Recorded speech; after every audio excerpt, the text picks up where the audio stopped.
Behind every legend lies a reason. This is Myth and Motive. Where the Mongolian horse.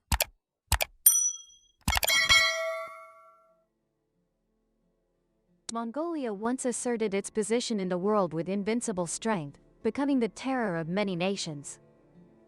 To this day, the image of horses galloping across the endless steppe, the grandeur of nature, and the liberality of the local people's character remain perfectly preserved. Mongolia always knows how to impress international friends with its distinctive and unique cultural traits. For example, the more beautiful a woman is, the harder it is. Additionally, there are many other interesting things about Mongolia that the documentary channel wants to introduce to you in today's video. Please enjoy.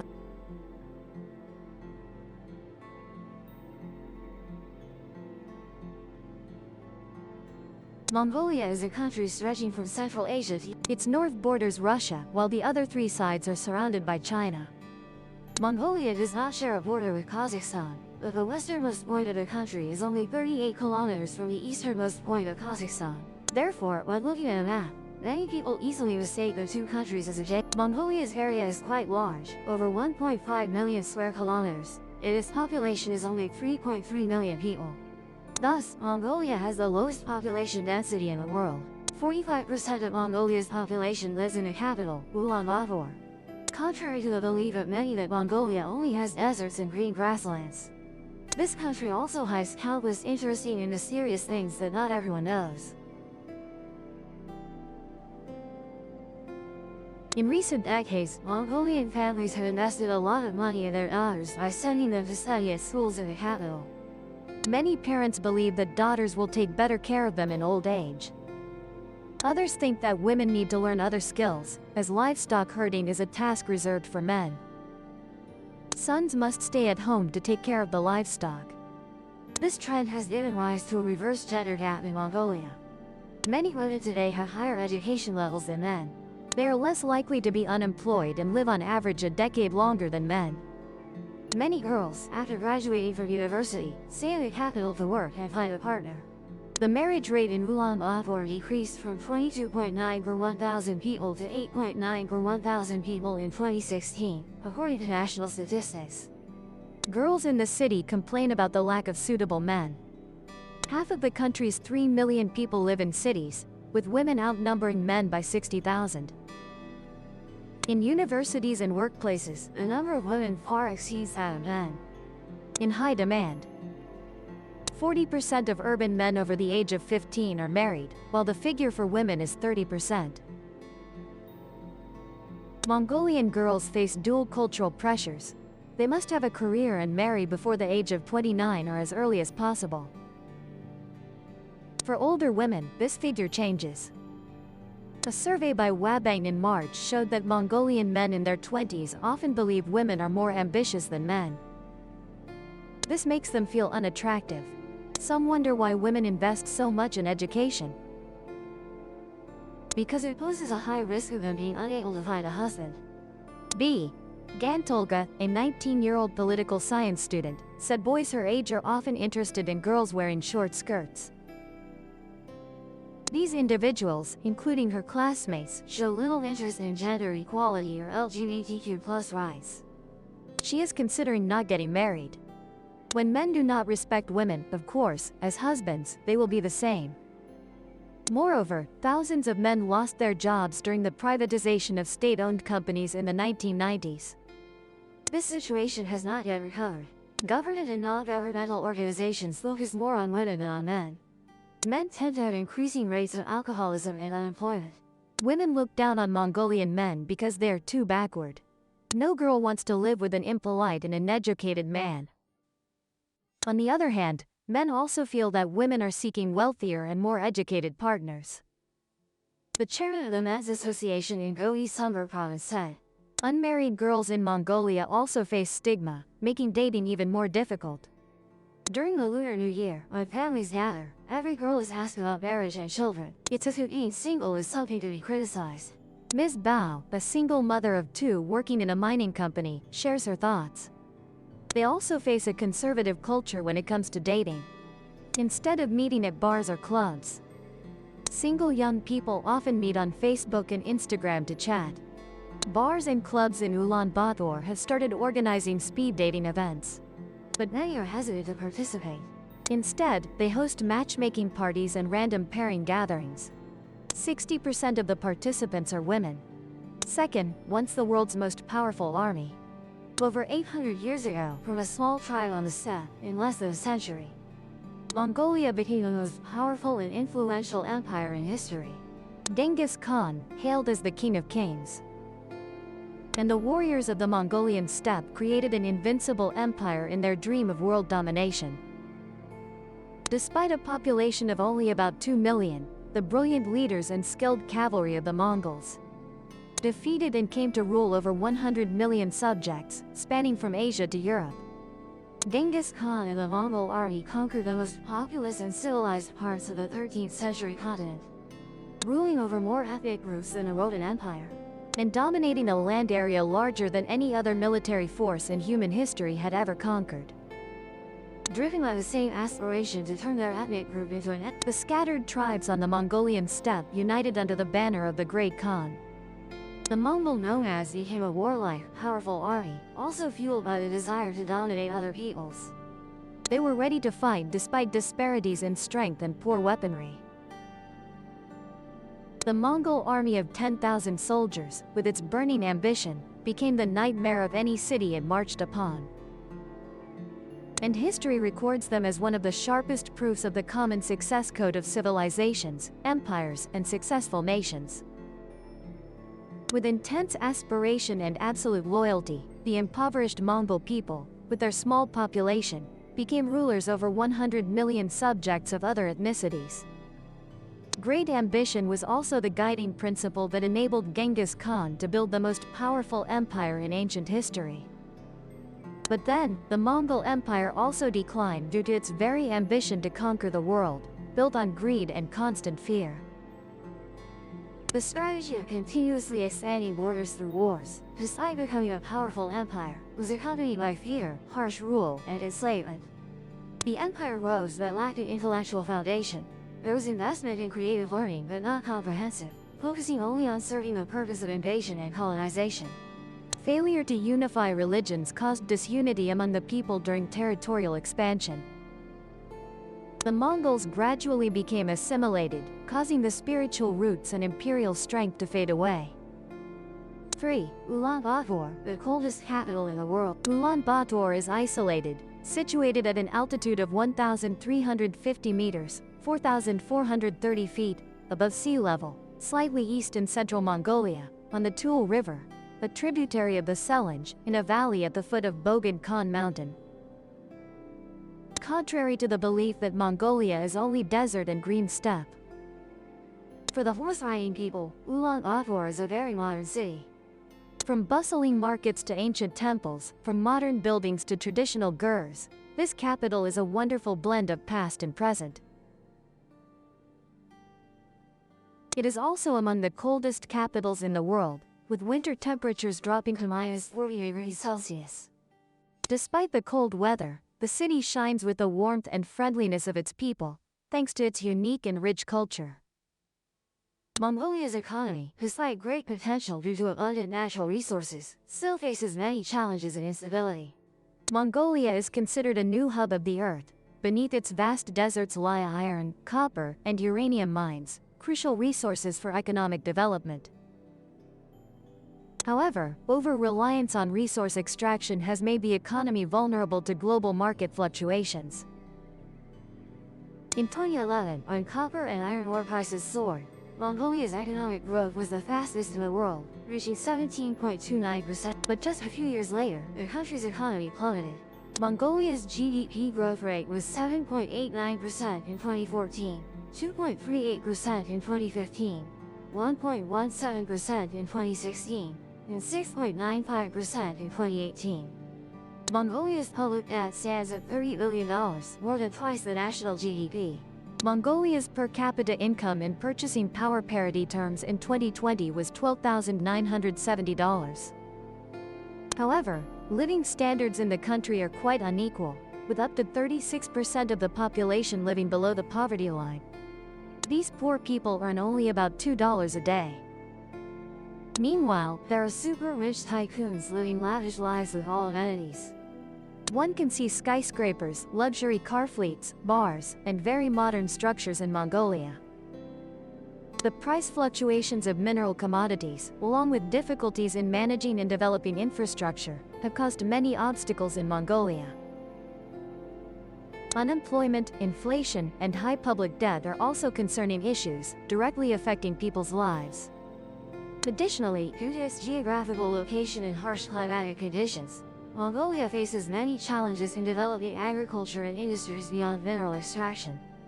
The Mongolian government has made efforts to implement economic reforms to diversify income sources and reduce dependence on the mining sector. However, this process requires time and patience, along with support from the international community and development partners. 5. Paradise, no waste.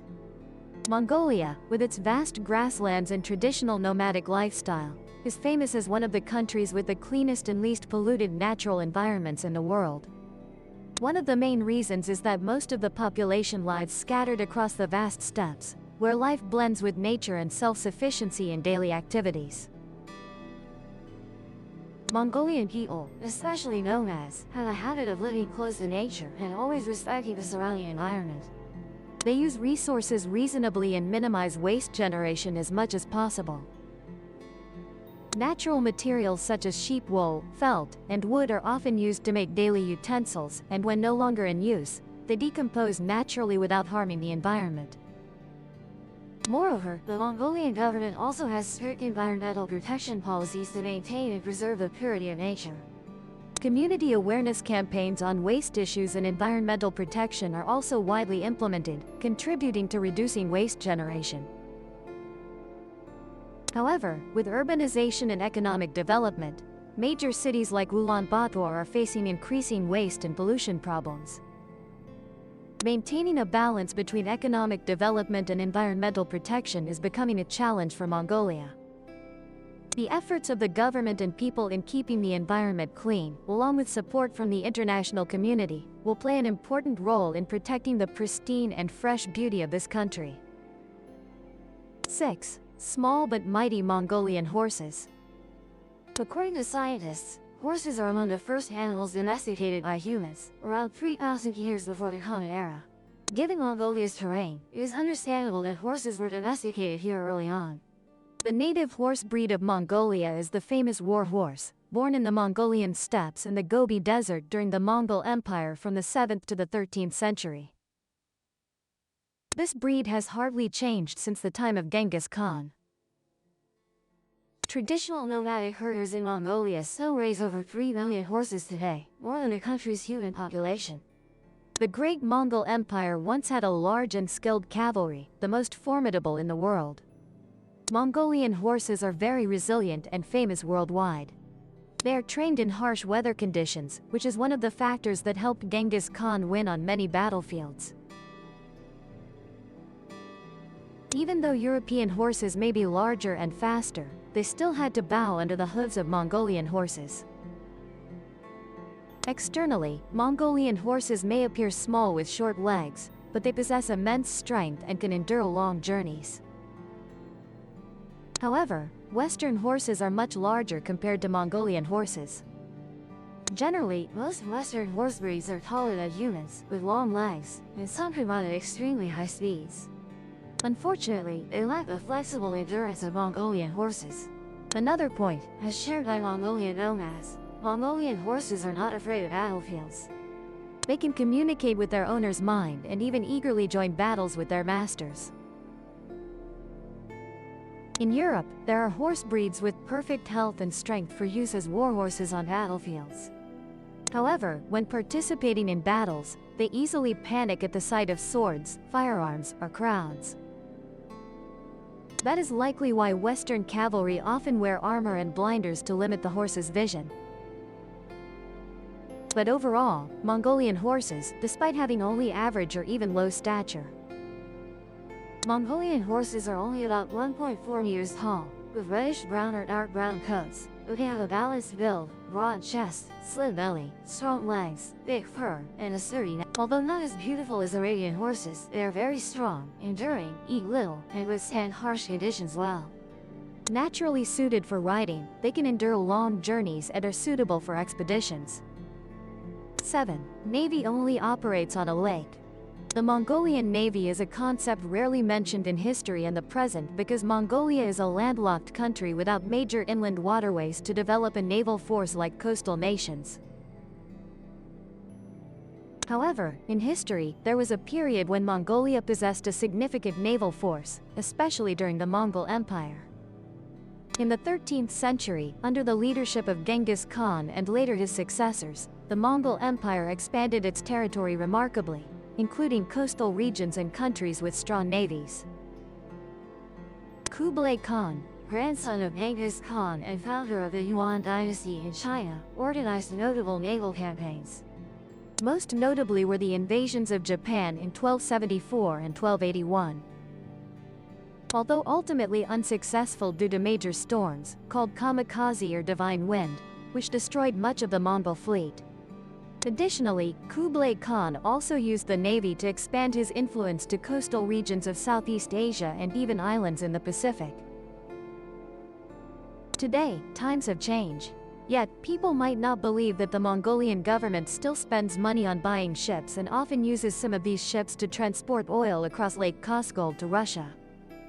Not only does it have ships, Mongolia even has a naval force of up to 7 people. The job of Mongolian naval soldiers is very simple. They work as tour guides. Strangely, among them, only one person knew how to swim, the sailor Babai Dan.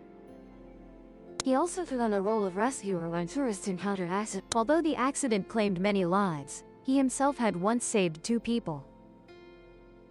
In the grasslands, Sama Kobe or Diatai, nomadic people live in round tents called jir or gurt. Jir tents are a 1,000-year-old traditional culture, very convenient for keeping warm and moving with livestock herds. They are also environmentally friendly and capable of withstanding. The jir tent, though small, provides enough space for an entire family. The jir is built with a wooden frame, covered with multiple layers of felt and canvas on the outside. The felt helps retain heat, while the canvas layer protects it. In the 14th century, Italian merchant Marco Polo, upon arriving in the Mongol Empire, wrote, "They have round houses made of wood and covered with felt. They place the house on 4-wheeled carts and take it anywhere. The wooden poles are skillfully erected so that light always filters inside. And whenever they leave the house, the door always faces south." Since ancient times, during conquests, Genghis Khan used his jir as a command center. When moving, the jir was placed on carts with giant wheels pulled by oxen. When stopped, volunteer cavalry would guard it. Most patterns in the jir originate from sacred Mongolian symbols. The most common is the symbol representing the strength of the 4 Mongolian spirits, including the lion, tiger, Garuda bird, and dragon. Additionally, the decorative style follows the 5 elements: metal, wood, water. According to the local people's beliefs, these are the 5 fundamental elements of the universe, granting them the strength to protect their families. In terms of color, items often feature bright colors like red, orange, yellow, blue, and green. Among these, red is used the most, symbolizing great strength like the sun. Yellow symbolizes sunlight, blue symbolizes vast rivers, and green embodies the boundless grasslands. The stove is the heart of every jir tent, helping them stay warm in freezing weather. Nowadays, Mongolians can transport all their belongings with just 3 camels. This makes their nomadic life extremely convenient.